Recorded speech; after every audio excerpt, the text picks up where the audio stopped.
नमस्कार छात्रों, हिंदी के तासिका में आपका सभी का स्वागत है। छात्रों, इससे पहले मेरे चैनल को सब्सक्राइब कीजिए और बेल आइकॉन पर क्लिक कीजिए। इससे मेरे सभी वीडियो का नोटिफिकेशन आपको मिल जाएगा। नमस्ते छात्रों, हिंदी के तासिका में आपका सभी का स्वागत है। आप देख रहे हैं कविता नंबर 7, पेड़ होने का अर्थ। कवि डॉक्टर मुकेश गौतम जी ने यह नई कविता लिखी गई है और इस कविता के माध्यम से पहले तासिका में आपने देखा आदमी पेड़ नहीं हो सकता, क्योंकि पेड़ के पास जितनी उदारता की भावनाएं हैं, दान करने की भावनाएं हैं, वही भावना मनुष्य के पास नहीं होती, मानव के पास नहीं होती। कि सभी फल फूल दूसरों को देता है, लेकिन खुद के लिए उसका कोई उपयोग नहीं करते और इसलिए अनेक मुसीबत आ जाने के बाद कि एक ही जगह पर डट कर खड़ा रहते हैं और सभी मुसीबतों का वो सामना करते रहते हैं। और इसलिए कवि डॉक्टर मुकेश गौतम जी कहते हैं, पेड़ों के माध्यम से कहते हैं कि पेड़ कभी जो मनुष्य कभी पेड़ नहीं हो सकता, क्योंकि अनेक संघर्षों को जूझते जूझते,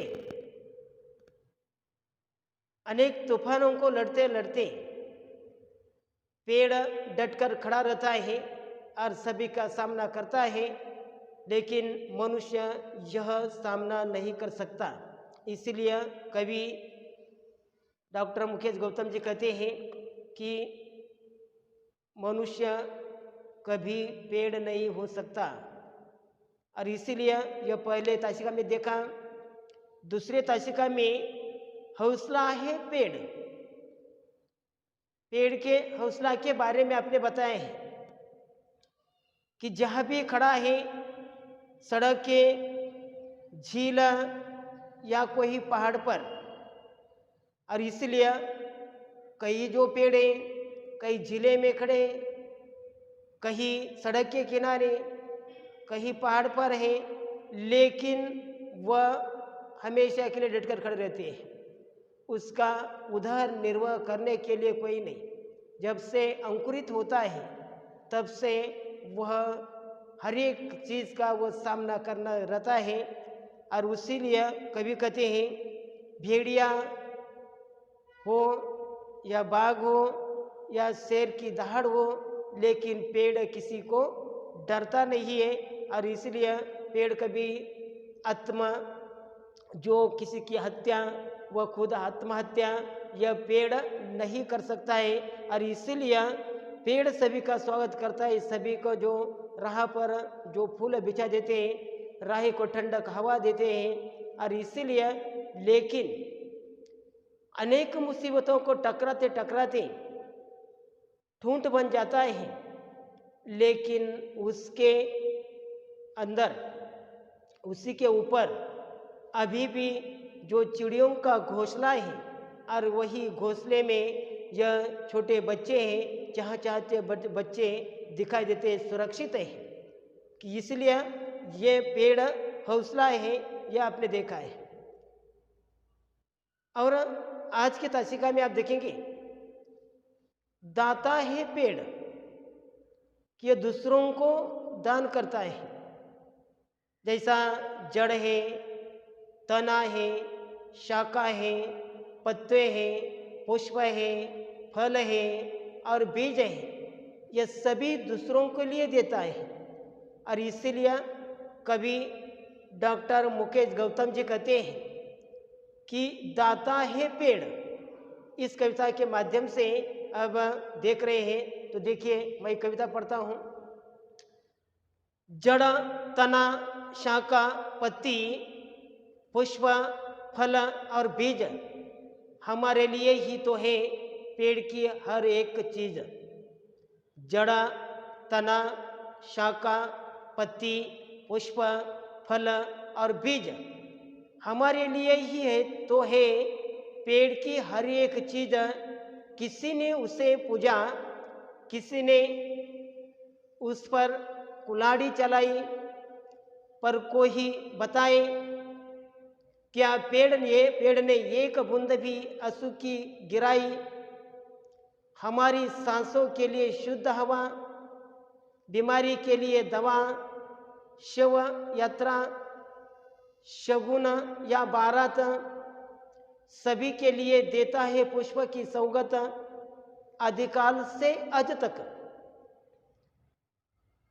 सुबह शाम दिन रात हमेशा देता आया है मनुष्य का साथ। कवि को मिला कागज कलम शाही, वैद्य हकीम को दवाई, शासन या प्रशासन सभी के बैठने के लिए कुर्सी मेज आसान। जो हम उपयोगी नहीं करें उसके के पास ऐसी एक भी नहीं चीज है। जी हाँ, सच तो यह है कि पेड़ संत है दीदीचे है।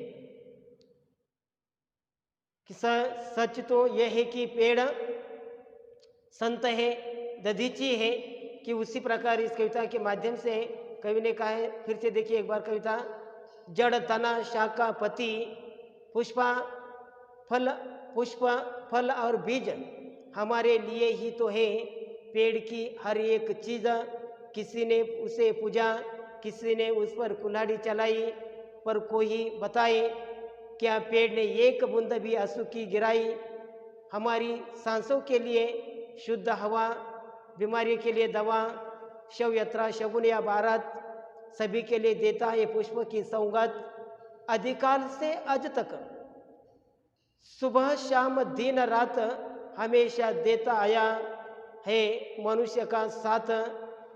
कवि को मिला कागज कलम शाही, वैद्य हकीम को दवाई, शासन या प्रशासन सभी के बैठने के लिए कुर्सी मेज आसान। जो हम उपयोग नहीं करें वृक्ष के पास ऐसी भी एक भी नहीं चीज है। जी हाँ, सच तो ये है कि पेड़ संत है दीदीचे है। कि इस पंक्तियों में जो कठिन शब्दार्थ है, शाखा डाली, शगुन शुभ काम, प्रशासन शासन, कि इस कविता के माध्यम से, इन पंक्तियों के माध्यम से कवि कहते हैं कि पेड़ बहुत बड़ा दाता है। दाता क्यों है? क्योंकि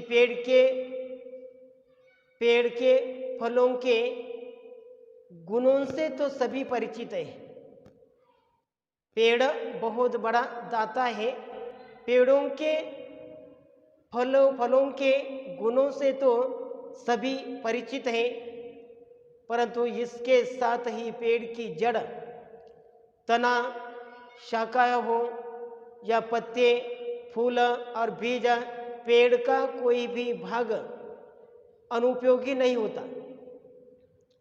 मानव समाज में ऐसे भी लोग हैं जो पेड़ को पूजते हैं, दूसरी ओर अपने स्वार्थ के लिए पेड़ पर कुल्हाड़ी चलाने वाले, उसे काटने वालों की भी कमी नहीं है। लेकिन पेड़ मनुष्य के किसी भी दुर्व्यवहार पर कभी भी आंसू नहीं गिराता। मानव पेड़ पर कैसा भी अत्याचार क्यों न करे, पेड़ उससे कभी बदला लेने का नहीं सोचता, वह तो जीवन भर देता है राहत।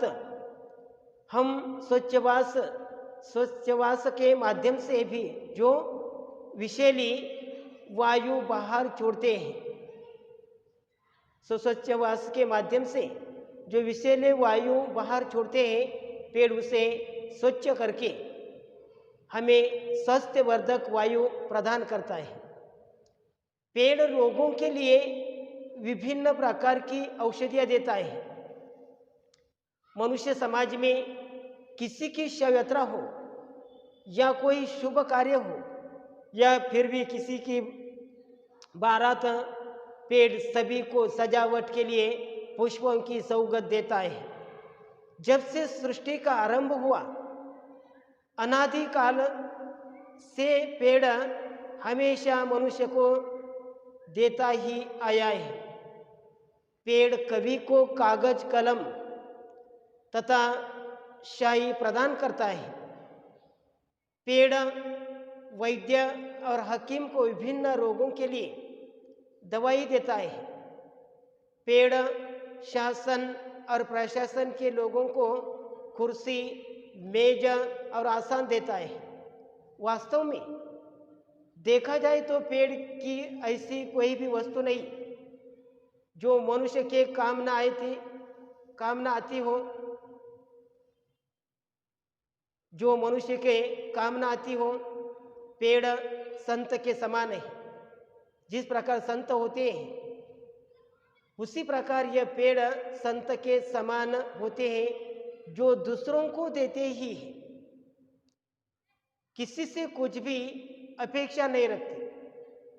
वास्तविकता तो यह है कि पेड़ दधीची है। जिस प्रकार दधीची ने देवताओं की रक्षा के लिए वज्रास्त्र बनाने के लिए जीते जी अपनी अस्थियां भी दान कर दी थी, उसी प्रकार पेड़ जो बिना किसी स्वार्थ के जीवन पर देता है, कि उसी प्रकार कि यह पेड़ कि सचमुच यह दाता है। दाता क्यों है? कि पेड़ के जो फूल हो, पत्ते हो, शाखा हो, जड़े हो, और इसीलिए फूल और बीज पेड़ को ही कोई भी भाग अनुपयोगी होता नहीं है। जो शासन के लिए, प्रशासन के लिए जो लकड़ी का उपयोग करते हैं, कुर्सी मेज बनाते हैं, और उसी प्रकार लेकिन दूसरी ओर अपने स्वार्थ के लिए पेड़ पर कुल्हाड़ी चलाने वाले, उसे काटने वालों के भी संसार में कमी नहीं है। लेकिन पेड़ मनुष्य के किसी भी दुर्व्यवहार पर कभी भी आंसू नहीं गिराता। मानव पेड़ पर कैसा भी अत्याचार क्यों न करे, पेड़ उससे कभी बदला लेने का नहीं सोचता, वो तो जीवन भर देता ही रहता है। हमें स्वच्छवास के माध्यम से जो विषैली वायु बाहर छोड़ते हैं, पेड़ उसे स्वच्छ करके हमें स्वास्थ्यवर्धक वायु प्रदान करते हैं। पेड़ रोगों के लिए विभिन्न प्रकार की औषधियाँ देता है। मनुष्य समाज में किसी शव यात्रा हो, कोई शुभ कार्य हो या फिर किसी की बारात, पेड़ सभी की सजावट के लिए पुष्पों की सौगंध कर देता है। जब से सृष्टि का आरंभ हुआ, अनादि काल से पेड़ हमेशा मनुष्य को देता ही आया है। पेड़ कवि का कागज कलम तथा शाही प्रदान करता है। पेड़ वैद्य और हकीम को विभिन्न रोगों के लिए दवाई देता है। पेड़ शासन प्रशासन के लोगों को कुर्सी, मेज और वस्तु नहीं है, मेज आसन देता है। वास्तव में देखा जाए तो पेड़ किसी की कोई भी वस्तु नहीं है। ऐसी कोई भी वस्तु नहीं है जो मनुष्य के काम न आती हो। पेड़ संत के समान है, जो दूसरों को देते आया है, किसी से भी कुछ भी अपेक्षा नहीं रखते। वास्तविकता तो यह है कि पेड़ दधीची है। जिस प्रकार दधीची ने देवताओं की रक्षा के लिए वज्रास्त्र बनाने के लिए जीते जी अपने अस्थियाँ भी दान कर दी थी, उसी प्रकार पेड़ बिना किसी स्वार्थ के जीवन पर देता है, स्वार्थ के जीवन पर देता ही रहता है, किसी बिना किसी स्वार्थ के जीवन भर देता है। और इसी प्रकार यह कविता आज के तासिका में यही खत्म हो गई। धन्यवाद।